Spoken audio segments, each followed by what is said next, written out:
Well, hello and welcome to another edition of what I hope you are now enjoying, our daily videos from Reaction, when we talk about the news of the day in a little bit more extended way than is possible on major news bulletins. And I'm really delighted today to be joined by Jim Pickard. Jim is the chief political correspondent of the Financial Times. And you may have noticed over the last day or so, the FT are running a series of articles and features on how the Tory party raises its money and some of the connectedness of that with Boris Johnson's own personal finances. And it's actually the main story in the FT's weekend magazine, this edition. And so do go out and buy one as a small thank you for the time, Jim, that you're giving to us today. I really appreciate this. Now, this is clearly a team effort. A number of your colleagues have been involved in the preparation of these stories, but of this story. But before we get into some of the detail, perhaps a little bit of context, I think, would be useful for people. The Tory party was basically, the bank was empty when Boris Johnson took over as party leader from Theresa May. And I think your articles talk about, near on £40 million being raised by the party machine since that time, really to fund the election and some of the operations since. That's a huge amount of money. And you talk about it, I think, being 3 times, for example, the war chest that the Labour Party had in the 2019 general election. Yeah, and I think, certainly in the run-up to 2019, it was considered a fairly easy time for the Conservatives to raise money, because not only was there a new leader who was more popular with Tory grassroots and with business people, and more charismatic than Theresa May, but also they had the kind of fundamental threat of Jeremy Corbyn, who openly wants to dismantle large parts of capitalism. That was an existential threat to quite a few industries in this country. They openly wanted to nationalize BT, large parts of the energy industry, all the utilities, and business people didn't know where that would stop. And when you had Andrew Murray, who was an advisor to Jeremy Corbyn, who a lovely chap, known well, but an actual communist, one of the few members of the Communist Party of Great Britain, so he switched over to Corbyn's Labour. There was a reason why business wanted to reach very deeply into their pockets. I think since that election, it's been more of an uphill struggle, and that's why you need someone quite dynamic like Ben Elliott, who has great contacts in high society and in the business world, and who has a sort of forceful, charismatic presence that can help you, bang the drums, keep the money coming in, because you will know yourself from your background in the Tory party that it's in between elections, it's quite hard to raise money, and especially when the opposition doesn't seem quite so threatening to capitalism, because no one thinks Keir Starmer really fundamentally wants to sort of introduce Cuba in London. Yeah. Some of us are beginning to worry about what Boris Johnson's intentions are towards capitalism, but we might come back to that in a minute, Jim. But you mentioned there Ben Elliott, and a lot of people watching this, I think a lot of Tory members, let alone voters in the country, won't actually know who Ben Elliott is, but he's essentially the star of these features that you and your colleagues have been writing. Ben Elliott is co-chairman of the Conservative Party, incredibly well-connected businessman, and one of the lines in your articles is that he runs, or did run, quintessentially, I don't know how distant he is from it now, if at all, but quintessentially is a sort of like a concierge for wealthy individuals and companies to try and connect them with activities and people that will entertain them and be useful to them. A line that sort of stuck out to me was that actually for a certain level of money, you could actually have a dinner at Buckingham Palace. And one of the themes running through these pieces is the idea that something similar might have sort of been arranged with the Conservative Party, with people giving £250,000 being part of some sort of advisory group which has regular access to the Prime Minister and Chancellor. Not everyone who's seemingly on this advisory group has given that sum of money, but it does seem to be the surest way into this club. Tell us more about what you think of what you know and what you found out about Ben Elliott, and perhaps about this advisory club as well, please. So I think to start with the advisory group, it's very interesting that when my colleague Kadeem Shuba went through the Conservative Party donations, this sum of £250,000 kept popping up. I think there's at least 8 people who've recently given that precise sum. it's eight last year, I think, and 3 so far this year. Is that right? Yeah. This advisory group is not only made up of people who've given them £250,000. There are other levels of donation. It's all a bit shadowy in terms of how you're becoming a member, or indeed what the precise membership is. And we've had a go at naming some of the individuals, but the Conservative Party is not going to openly say who precisely they are. And what is definitely the case is that they do have meetings regularly with the Prime Minister and the Chancellor, Rishi Sunak. And therefore, the question of access is, of course, raised. Now, I'm sure the Prime Minister and the Chancellor will say that they keep these guys happy, but of course, that's just one handful of voices they listen to. And of course, they listen to all sorts of voices, and they wouldn't take undue influence from these people. But we come back to the same question we always come back to with this kind of thing, which is, what about people who haven't given 250,000 or more to the Conservative Party? Where's their chance to tell the Prime Minister or the Chancellor what they think? And of course, it doesn't exist. And if you think about the Greensill scandal that we exposed back in the spring, a lot of people have said, David Cameron lobbying on behalf of the company, what's the big deal? Lobbying happens all the time. People ask for favors. And in fact, the changes to COVID loan rules that David Cameron was seeking didn't actually happen. So what was the big deal? And the answer was, it's about access. And David Cameron had access to senior people that if you were a small business from Luton trying to access the Treasury, you wouldn't have got through the front door. And here again, there just seems to be this connection with large donations and being close to the most powerful people in the Conservative Party. Now, as for Ben Elliott, absolutely fascinating guy. And I think it's kind of, it's interesting how the news machine works. And you'll know this, of course, and a lot of your viewers will, that we write about some things all day, every day, people making announcements, policies changing, this changing. And then there are certain things that move at a slower speed, which don't get so much attention. And one of them is, how the Conservative Party is run, how it raises money. And this guy, the co-chairman, Ben Elliott, he's a regular squash partner with the Prime Minister. He has Boris Johnson's ear. And what is it about squash and tennis? Because Tony Blair had a certain relationship over tennis with someone who organised a lot of funding for him. But anyway, yeah, Lord Levy. Yeah, exactly. But absolutely. Anyway, I'm distracting you from the thrust of your life. we know where that ended up. Yeah. And yeah, so he's this, I think he's 6'3". He's married to the daughter of the rock star Steve Winwood. He is the nephew of Camilla, Prince Charles's wife. I mean, he's incredibly well connected. He's very good friends with Zach Goldsmith, who's the Environment Cabinet Minister. And, he's my kind of age. He's mid-40s. He's this very successful guy on the face of it. He set up or co-founded 2 different companies.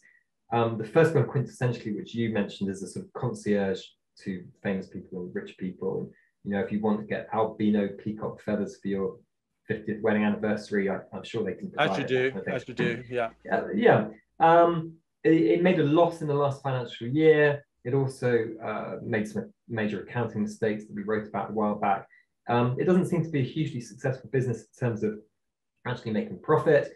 And then the other business which he co-founded was called Hawthorne Advisors, and that's a public relations and lobbying firm, to which you might say, is it normal to have someone who owns 22% in a lobbying firm sat in the center of power? The answer to that is that he did temporarily hold a directorship there at the same time he was co-chair, but he gave it up in April 2020 in order to sort of rid himself of those potential conflicts of interest. And Hawthorne has some interesting clients, including Huawei, the Chinese telecoms company.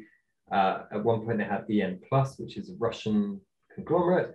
So they're kind of interesting. And you remember he got into a bit of hot water before over the seating arrangements of Richard Desmond when he sat next to Robert Jemrick at the Black and White Conservative fundraiser, and we had that issue with the Westbury Printworks and whether Robert Jemrick changed policy to the benefit of Desmond after having a word in his ear. You remember all that. I do. Well, I'd like to come back to the property donors' relationships Conservative Party in a minute, although you may want to touch on it in answering what I'm about to say. But just pushing back on what you've said, I'm fascinated by that mention of Russian and Chinese interests that are connected with Ben Elliott. Of course, absolutely at the centre of an awful lot of the geopolitical debate at the moment. And there's a lot of frustration on the Tory backbenchers that perhaps the government isn't as hawkish, certainly towards Beijing, as they'd like it to be. And interesting that there may be lobbying interests that pushing back on such hawkishness.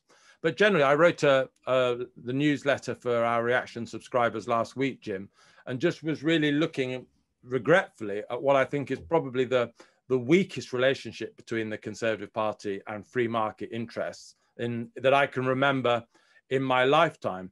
And so what are these donors they're getting for their money? In a way, you could make an argument that, yes, okay, you've got some very interesting stats in there. The existence of this advisory group is very interesting. But actually, the Conservative Party, as it's currently constituted, doesn't seem to be very free market friendly, except perhaps in the area of the property developers. What would be your immediate reaction to that? Yeah, so I think the answer to that is that it's the pandemic which has rendered them a party of massive state interference, right? So the trends were there though before the pandemic, and you look at partly why Sajid Javid fell out with Dominic Cummings and left as Chancellor. It was because he wasn't willing to countenance the kind of spendathon that Cummings and Boris wanted, and we're seeing the similar tensions now between Rishi Sunak, Sajid Javid's successor, and number two. Yeah, I mean, I think in terms of fiscal discipline, Boris Johnson is not someone who wants to wear that particular straitjacket, and some donors would be worried about that, definitely. But I think the pandemic has complicated that question of, are they a right wing or a centre right or a left wing party at the moment that no one quite knows what they are.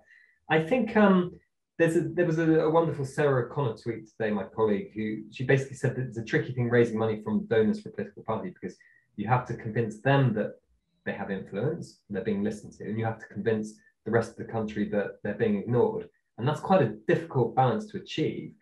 And I think, to be fair, you have these odd situations like Desmond and Jenrick where things don't look entirely wholesome. But I think in general, yeah, there's not like overwhelming proof that these people whisper in the ear of ministers and things and policy immediately gets changed. I mean, to think about a clear example of that, you have to go back to Bernie Ecclestone and Blair at the start of the new Labour period, I think, for a really explicit one that pops up in my mind. I think it's more kind of the points I made earlier about access and how, consciously or otherwise, if you're surrounded by people who are worth billions of pounds and have a certain approach to life, those views are going to wash off on you, and you're not having dinner with people who are blue-collar workers from Middlesbrough, who are your new red wall voter. I would be quite happy if every time they had a meeting with the advisory group of billionaires, they also got on the train up to where I'm originally from in Cleveland and listened to some people on the average salaries working in factories. Yeah. Then I'd feel a bit less that this wasn't an entirely healthy thing. Do you think? I think that's a good answer, and I think my answer to my own question would be first of all, it would be very hard to prove a direct link between a donation and potentially a change in policy, but I think that there probably are examples where that's happened, and sometimes for the good. A donor will have an understanding of a bad policy, but I think the general problem that faces the party I support and want to succeed is the kind of donor that they're meeting. So it's less a direct connection between money given and a favour granted for that company.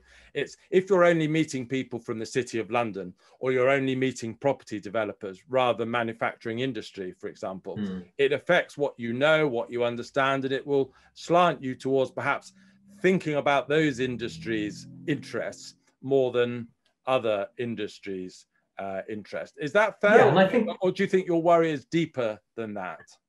Yeah, I mean, I totally agree with you that these donors to the Conservative Party are mainly financiers and real estate, which is not necessarily the kind of the industry that the government might want to be encouraging in some ways. Not to disparage those industries, but I think the 2 points I'd come to. One of them is, and we are probably very deliberately not really talking about individual donors here, are we? But I think there is a question mark around the way that if you've made your money, let's say, in the former USSR or in parts of the Middle East, and you are living in London, and you want to sort of, give yourself a good reputation. There are many ways of doing that. One of them is, of course, to give money to charities and artistic foundations and museums and that kind of thing, and get your name above the museum. And another way is perhaps to give money to any of the political parties, and therefore find yourself mingling with politicians and gaining the sort of which is what these individuals probably do in their own countries, or certainly have seen other people do that in their own countries. Yeah, which is an interesting phenomenon. And I think separately to look at property, and a quarter of money under Boris Johnson going to the Conservative Party has come from the property industry. That is £9 million a year. If you look at the figures for 2008 to 2011, there was a Heidi Blake investigation from the Telegraph where she found £3 million over 3 years. And at the time, the whole drift of the Daily Telegraph article I read was, the government's receiving £1 million a year from the property industry as they're doing a load of planning reforms to loosen planning, ?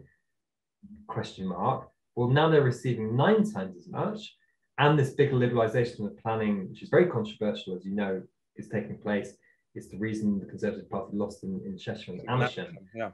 Now, I would say maybe Boris Johnson is doing the planning reforms for other much more wholesome reasons, i.e. people under 30 living in the southeast can't even dream of owning a flat, and that's a terrible state of affairs.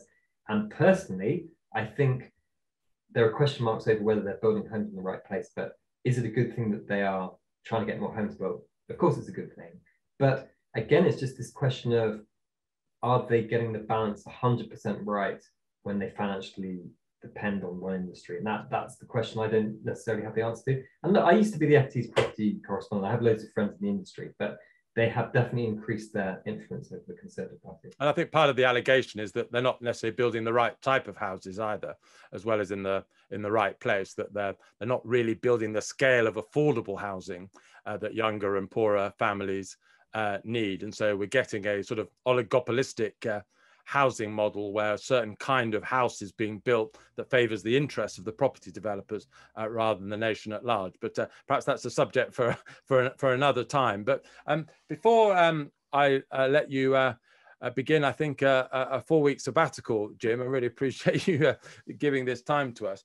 Did you have sort of any overall feel for whether the Conservative Party has got disproportionately more dependent upon these bigger donors? Because one of the things that I think was a success of Andrew Feldman's time occupying the role that Ben Elliott does as co-chairman. Andrew Feldman, who's now in the Lords, was co-chairman of the party under David Cameron and effectively the party's chief executive. He succeeded in getting a lot more people giving £50,000 regularly. So in a sense, that the commitment to the Conservative Party was spread over a broader number of people. Is that true, or has, from what you've been able to gather, have we ended up with a situation where the governing parties got a much more lopsided dependence on a few individuals? Well, I think to be fair to the party, there is a very long tail of smaller donations. There are small donors out there, and that's the message the Conservative Party wants to get across. That actually there are a large number of smaller donations, but still the big donations from the small handful is still the norm. And we've not even talked about the House of Lords. I did some research last year looking at how there's, I think it's 22 peers in the House of Lords who just happen to have given 50 million between them. Lib Dem, just a coincidence, and Labour, not just the Conservatives, but the vast majority are Conservative. And I remember some research at UCL or somewhere discovering, suggesting this was the equivalent of winning the lottery, that this coincidence would happen, that these people just happen to have given money and end up in the Lords. And we haven't spoken about the Labour Party either, have we? And of course, Unite's battle for General Secretary is happening right now. And I find in some ways, the way the Labour Party is funded, I find it kind of cleaner in one way, in the sense that the unions are totally open about their raison d'etre, which is improving paying conditions for working people. And it's reasonably transparent how their money enters the party. Where you have a democratic deficit on the left is that we've seen polls of how Unite membership vote, right? And almost as many of them vote for the Conservative Party as for Labour. And yet for the last 10 years, we've had a hard left leadership of this union that doesn't really reflect Unite's membership either. So we shouldn't be suggesting here that the Conservative Party are the only party with money issues. It's just that because they don't get any short money because they're in power, clearly they are more dependent on other people than they are on the states than Labour at the moment. Final question to you, Jim. You talk about the money issues of the Labour Party, money issues of the Conservative Party. There is, of course, one character at the centre of this, the Prime Minister himself, who is known to have money issues. The features that you are publishing talk about, you know, the extent of his earnings before he became Prime Minister. I think one of the stats I remember is that he earned £450,000 from speeches and after dinner sort of type circuit events. His, you know, contract with the Daily Telegraph was worth a huge amount to him. You know, basically earning just short of £1 million, I think, in the last year, where he had to disclose his earnings as an MP. And now on a prime ministerial salary of about 150k. Obviously, there's a big gap there between previous earnings and current earnings, and he's just been through a relatively expensive divorce. What's the link, if there is any, between what we've just been talking about, the relationship between the Conservative government, Conservative Party and donors, and Boris Johnson's finances? We obviously had the episode where a donor at first paid for the renovation of the Downing Street flat before that was repaid and properly funded. But what's your conclusion about the relationship between the Prime Minister's own circumstances and donors, if anything? Yeah, I mean, if I'm going to be honest here, I think we started off looking at Boris Johnson's personal finances and his money issues, and then the investigation ended up a lot broader in the end. I mean, the link with the donors is obviously that issue with the wallpaper and how initially they wanted the donor to step in and pay for it, and then clearly he did end up paying himself in the end. And there were all sorts of other rumours around whether he was trying to get donors to pay for other things, which none of it was ever proved and didn't materialise. And the question that, talking to loads of people around Boris Johnson, people from his past, people he knows, his fascinating relationship with money, you know, it's not really his public persona, but he is incredibly tight with money. The number of people who've worked with him and who say he never got around in, never bought coffee for anyone. I can testify to that. Which is such strange behavior. And you know, he sort of drives cars which are falling apart and have rubbish in them and wears the same suit forever. And yet he's happy to take a £15,000 freebie holiday, wherever it was, Princess Margaret's Island. Yeah. He in some ways he lives a very luxurious lifestyle and likes the high life, you know, going to parties at media tycoons' villas in Italy and that kind of thing.